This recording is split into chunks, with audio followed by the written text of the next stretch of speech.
Ladies and gentlemen, this is a public service announcement. For regular viewers and listeners of AWI Pod, please do not be offended, because this program contains good wrestling.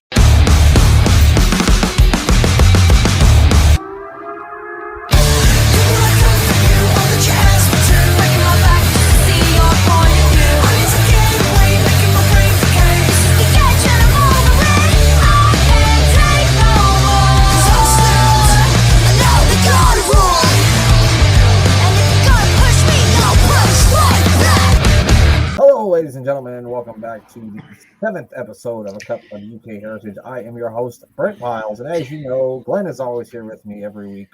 GA Wrestle Night. How you doing? It is, as I have said before, balls hot here. Yeah, but I'm fine. I spent all morning melting at work. So. No relief in sight from the heat? Yeah, the weather forecast is it's going to change by Sunday. Probably as I'm walking home from work Sunday afternoon. Sounds about right. Yeah, so that's when it will rain and start getting colder again. It'll be back to that normal England weather that you're used to. Yes, yeah. Rainy and cold. The fact that a test match started today and we're probably going to get 2 days of decent weather from it is a miracle in itself. Because they always say that when 22 guys dress up in white and start dancing around, it brings on the rain. For all you American people out there who don't know, Glenn is talking about the sport of cricket. Yes. If you don't know anything about the sport of cricket, I think you can still possibly go back to the Piece of Business archives and check out the Brit quiz, and maybe you can also learn something about cricket, just like me, the mayor, and another person we will not mention learned one time. But that's a great show if you haven't. Glenn used to do a show called Piece of Business. I used to do it with him, and you can still find that, I think, they're out there on the podcast. Just search Glenn Abbott and you'll find it. It's the Brit quiz. It's hilarious. It was. The mayor was a star that day. Oh, well, he normally is. But yeah, speaking of stars, Glenn, we had the star of all Heritage Cup match stars, Noam Dar, took on a veteran of NXT UK. These guys have been with NXT UK like from the start, haven't they? They have. And he was one half of the NXT Tag Team Champion, NXT UK Tag Team Champions, shall I say? With Flash Morgan Webster, right? With Flash Morgan, yep. That's right. So I was a bit surprised when Noam Dar made his way out to the ring here. We did not see Shaw Samuels with him. How disappointing was that? There was all the big thing about Danny Luna coming out with Mark, and there's no Shaw. Yeah, I think they try to explain it on commentary as if like people have been saying that he can't do it without Shaw, and so Noam Dar's just out here to prove that he can do it without Shaw. And to be honest with you, Glenn, the whole time I'm just waiting for Shaw Samuels to show up. He never did, but I kept waiting for him to pop up. I did as well. I thought there was it's been obviously a long time ago since I watched this before, but I thought there was going to be some shenanigans. Because when he looked in the corner, he goes, "Who are you?" He did, yeah. He said, I think that was the same guy he kicked out last time. It was, yeah. I think they've only got the one. Yeah, just that one poor guy that's always getting abused by whoever he's corner manning for. He's like, fuck, again? Yeah. So this first round, I really, really liked the first round between these two. It didn't feel as much of a feeling out process as most of them do. No. And Noam was up to his tricks right from the beginning. Ducking and diving and taunting Mark Andrews. Yeah, he was really just trying to frustrate the hell out of Andrews at the beginning, which he was doing a pretty good job of. Yeah, but then Andrews managed to up the pace a bit and start hitting him. Yeah, he like did a reversal into a drop kick, and then I think he had Dar down, and he kind of taunted Dar back a little bit, so he got to get a little bit of on. Like, honestly, I really felt like this is one of the best first rounds that we've seen, because it was already trying to tell the story of the match, and a lot of them don't do that in the first round. They don't start doing that until the second round, and this one they really started telling the story of the match in the first round. That's it. It's that thing with all the earlier ones where they've always sort of had that first round. Everybody's just feeling each other out and headlocks and arm bars and just seeing where the weak points are without taking too many chances. But these two went at it. Yeah, they did. It was a really, really good first round. The second round starts with a test of strength, which is always interesting between two smaller gentlemen. Yeah. No, it was the bigger one of the smaller gentlemen. Yes, if you had to pick the big one, Noam Dar is the big one. Dar ends up landing in some really nice kicks on Andrews, as you know Dar usually does in all of his matches. He's pretty good with feet. He really started to punish Andrews toward the middle and end of the second round. Dar did. He did. He starts working on that leg, come back in the more so in the third round, and that has an impact on it. But just before the bell, again, a perfect bit of timing. Mark manages to reverse it and really lays into Noam, increases the pace. Yep. There's kicks and strikes and bouncing around as Mark Andrews does. Doesn't get a chance, as they say on commentary, to do anything about it because as he's about to pull the trigger, as you would do in a normal match, the bell rings. Yep. I almost have like word for word what you said in my notes too. Andrew picks up the pace and lands some big moves on Dar in the second round, I said almost the exact same thing that you said. Yeah, a really good second round too. We'll talk about it when we get to the end of this match, but I really really enjoyed this match, and maybe because it was just because it has Noam Dar in it, and all the Noam Dar Heritage Cup matches are always just so good. Yeah. The Andrew starts off the third round very strong, and he gets up like on the middle rope, and Dar does that thing where he kind of kicks his feet right out from under him. And about this time, we got a couple of visitors to come out and watch the match, but only for a little bit, which was I guess they were out there to scout. Yeah, and to torment Noam Dar, I think, because I think it was an episode or a couple of episodes before they were on Supernova Sessions. Oh, okay. It all comes back to the Supernova Sessions. It does, because that's how Noam Dar makes friends and influences people. Is the Supernova Sessions. He makes friends and enemies and makes matches for other people that they didn't even know they wanted. We're talking about Tio Min and Rohan Raja. They came out, and I thought it was really funny when they came out. Dar kind of looks over to him and says, "Hey, watch, you might learn something." I thought it was really cool. At this point, you've got Andrews selling the dodgy leg and hopping around a bit. I can't remember what it was that he missed. So Dar actually, he had a lot of control of this match, but then he started, he's kind of mouthing to Danny Luna on the outside of the ring. That's it. Oh, that was it. Yeah. And Nigel was doing a great job on commentary of going, "Oh, look at her. She's blowing kisses at Noam Dar. I saw her." And he kept going, "No, come on, Nigel. That's ridiculous." And it was just really funny with them going back and forth. Those two are so good on commentary. Why they let them go, I don't know. Me neither. Them letting Nigel go both of them together are great, but letting Nigel go is a super big mistake. Yeah, it was when you consider who's on NXT now. But then Andrew is able to take a little bit of an advantage of Dar paying more attention to Danny Luna in the match. He hits like a double stomp to the midsection of Dar. And then Andrews counters like a suplex attempt by Dar, and he hits that stun dog millionaire that he does. But Noam Dar has the presence of mind to be able to roll out of the ring so that Mark's not able to cover him. The end of this match, Glenn, we saw another one of those really great Noam Dar knee bars. He does these submission moves so well.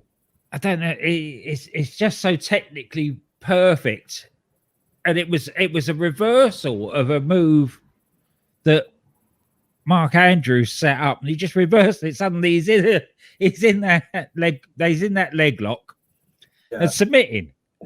So I think Andrews was going for like a Pele kick.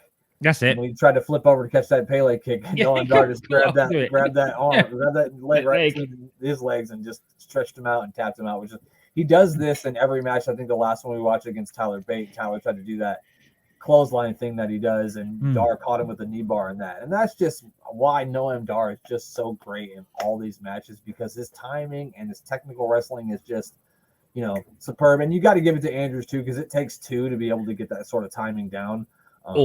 This whole match was all about timing. Yep. And it showed as we go into round 4, because you get Andrews hot from the start again, and now he's working on Noam's leg, and he's got him caught in the ropes, and he's bouncing that leg off the middle rope, off the bottom rope, and twisting it. And he actually hit it was like a 619 move. He had it Dar's, was. he had Dar's leg kind of on the draped over the second rope, and he kind of hit a quick 619 to the knee, which I thought was a really cool, innovative thing. Andrews keeps trying to attack the knees of Dar, as Glenn said, and then Mark Andrews goes for an enziguri, but Dar is able to counter that into an ankle lock. But then Andrews then counters that into a roll up and for the 3 count, and now we are all tied up at 1 as we head into the 5th round. Still selling the same story as round 5, as the bell for round 5 starts. They both go for each other's legs with kicks and try to grab the legs, and I love that big back elbow that Noam Dar throws, and has knocked people out before. But Mark manages to kick out of it. I love that back elbow that he does. He just does that with such speed and precision. It's just really, really good. Every time he does it, I love that. Dar goes for a big kick to the head, but Andrews manages to counter and he hits the enziguri. Then he heads to the top rope, but Dar once again kicks his feet out from under him and sends Andrews crashing to the mat. Then after that, he was sort of jawing with Danny Luna a little bit, and he's arguing with her. Yeah, I think she even challenged him to a fight. She said, "Why don't you come out here and say that?" I think. She did. And then Andrews kind of comes up from behind Dar, but Dar kind of like back kicks him, and then he does end up landing that big kick to the head, and then he does get the win. And Noam Dar is going to be with the Nova Roller. Yep, the Nova Roller. Yep, that's it. And he will head to the 2nd round or the semifinals. Semifinal, yeah. I'm going to go on a limb here and say of all of the Heritage Cup matches that we've watched thus far, that was my favorite one. That was a really awesome match from the first round to the last round. The action never stopped. It was really, really good. It was really good. It was 2 guys that know exactly what they were doing in that format of a match. Yeah. I'm sure those 2 have probably had, countless matches with or against each other over the years. So I'm sure that they know how to wrestle each other. Yeah. The next first round matchup we got is Don't Call Me Oro Mensah Oliver Carter taking on the Cockroach Kenny Williams. I forgot they went until watching this back. But now I know now where Oro Mensah comes from, because they say he's from Ghana, West Africa. Mm-hmm. So an Oro Mensah would be his African name. Oh, okay. That makes sense. I want to call him Oro Mensah the whole time. I don't know why. I feel I should know more as Oliver Carter, because I watched him more as Oliver Carter than Oro Mensah, but for some reason this entire time I wanted to call him Oro Mensah. It was really nice to see the Cockroach Kenny Williams again, because he's not one of those guys who got to move over to Florida, and I really like the Cockroach character, and he just played it really well. So it was nice to see him. Mm-hmm.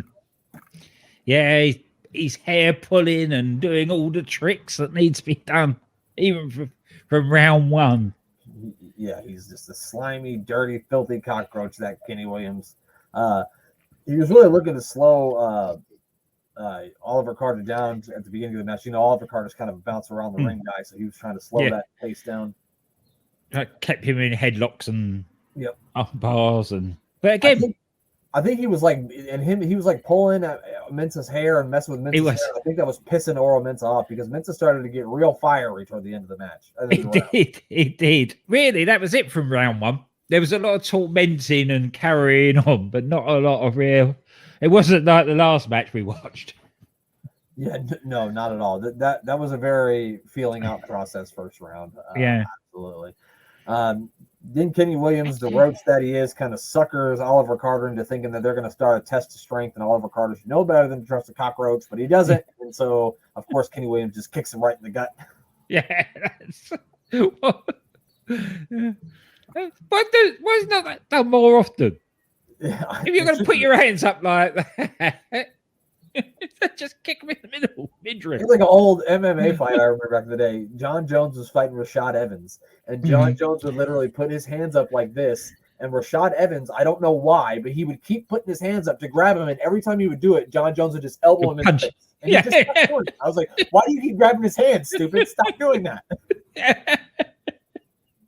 That was in a street fight. Anyway, we go into round 2, and Kenny's really out to hurt Oliver at the start of that round. Yes. He really does. He's punching him and slapping him and kicking him, and at one point he even takes Carter's hair and ties it tied him to the rope. And when the referee told him to break, he steps off and then kicks him, so he came untied. He kicked himself back up on the top rope and kind of leaned back, killing, and then just started kicking him in the back. Until he kicked him free from tying his hair to the rope. Williams, of course, really targeted the back of Oliver Carter in this round, but Carter did start to battle back into the round. But then Kenny Williams got a pretty nifty little roll up with about 45 seconds left in the round, and he's going to take a 1-0 lead. I love this technique in round 3. This is the perfect heel technique. Mm-hmm. It's you're 1-4 up. You know the time is against your opponent. So what do? You get out the ring. You utilize up to 8, or your opponent getting that pissed off. They come out the ring and you jump back in. Yeah. And he did that for a couple of minutes. It was wonderful. I was a bit shocked that we hadn't seen that from more people yet. You know what I mean? More heels hadn't gone out of the ring and just tried to run away for as long as they could. But yeah, that's the perfect heel tactic. Why wouldn't you? I mean, if I can stay away from you for the rest of this goddamn thing, I've got it won. Yeah, that's it. Yeah, right. I think he did it in another match that we'll probably see down the line, where he ran around the ring. It gets a 9, and then he'd run across the ring and then out the other side and round again. You gotta love that cockroach. Oliver Carter hits a really cool flip kick. I really don't know how to explain. He flipped forward and kicked the guy in the face, but it wasn't like what Tyler Bate does. It was different. I don't know. There was one little note I made just before that. This is because with Kenny doing all this, it's really pissing Oliver off. And you actually heard it on the studio mic. He goes, with real venom, please provoke me. He did. When he finally got him, he said, please provoke me. I think he literally wanted to kill him at that point. I think there might have been a little bit of a shoot in there somewhere. It could have been. Maybe he's still pissed about the whole hair tying situation. Yeah, probably.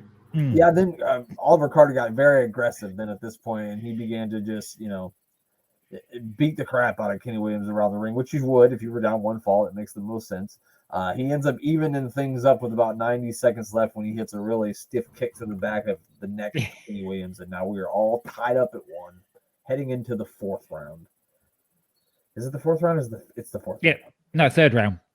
That was the 3rd round. We're heading into the 4th. We're heading into the 4th round. Okay, there's only 4 rounds in this one. I was making sure. I was like, wait a minute, was there 4 rounds? Yeah. Again, hard hitting start from Carter because he's so wound up. Hits a moonsault, which was rather impressive for a near fall. That was a picture perfect moonsault. Ricochet saw that one and said, God damn, that looked good. That's how good that moonsault was. Yeah, that's it. Yeah. It was a damn good moonsault. I had to I paused the video and made sure I made note of how beautiful that fucking that moonsault was. Yeah, it's a shame. It was a shame that it wasn't going to win the match though. It would have been a lovely way to have ended it. Yeah. But of course, you're in the ring with a cockroach, and cockroaches do cockroach things, like removing the turnbuckle pad and throwing it into the middle of the ring so the referee sees it. While the referee is distracted by that, he's out the ring, picked up the aluminium or whatever it is, water bottle, and crowns Oliver with it for the win. Yeah, 1, 2, 3. And the thing I noticed that after the 3rd round is Williams is kind of laying on the apron, and he drinks the bottle of water, and then he kind of looks at it for a second. Yeah, you see set it down, and I thought to myself, that motherfucking Kenny Williams is going to use that fucking water bottle to win this match, isn't he? And he sure the fuck did. Yeah. You could see the light bulb going on. Yeah, you just saw it click. You're like, oh, okay, I know how I can win this thing. So yeah, two matches, two very different styles of matches, but still very, very good stuff. Excellent. Excellent. They're Next- getting better and better, and they will get better and better. Yeah, we're gonna come across one that's probably the best one. We're gonna actually. There's a couple coming up that I think might be the best ones we're gonna see. There's one that's not even for the cup or doesn't even have the cup on the line. That's one of the most brutal matches I've ever watched, and my whole entire face hurt. Yeah, I can't wait to watch it again. It's ironic that match actually took place on my birthday too, which is weird. It was like my best birthday present. Yeah. Brutal, violent. Yeah, violent birthday present. Then our next week up, we're gonna say Taylor Man is gonna take on Nathan Frazier, and Wolfgang will be battling our old pal Sam Gradwell. Don't be a yogurt, and make sure you join us next week for episode 8. Glenn, what do you got to do before we get out of here? People are going to be hearing enough from us this week. I think I'll do the plugs later in the week. I'll just say goodbye.